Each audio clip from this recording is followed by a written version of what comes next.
ये भोली भाली लड़की इतना भयानक खाना कैसे खा सकती है। इस मासूम से चेहरे वाली लड़की बड़े चाव के साथ इस अजीब से दिखने वाले व्यंजन को बड़े मजे के साथ खा रही है। ये साले चाइनीज लोग कुछ भी खा लेते हैं, लेकिन आज हम आपको दिखाएंगे कि ये जो लड़की बड़े मजे से ब्लड सॉसेज खा रही है वो आखिर बनता कैसे है। तो चलिए चलते हैं ब्लड सॉसेज की फैक्ट्री में जहां पर इसे बनाया जाएगा।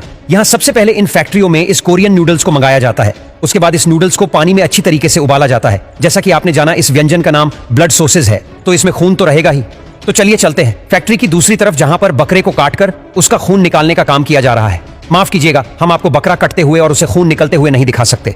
तो फाइनली उन बकरों में से उसका खून निकाला जा चुका है और उसका थक्का भी बन चुका है। तो अब उन उबले हुए नूडल्स को इस बड़े से मिक्सर ग्राइंडर में डाल देते हैं और उसमें सॉसेज स्पाइस को भी ऐड कर देते हैं और आखिर में उसमें खून डालकर उसे अच्छी तरीके से मिक्स करते रहते हैं। और कुछ देर मिक्स होने पर बीच बीच में उसमें फ्लेवर भी ऐड किया जाता है।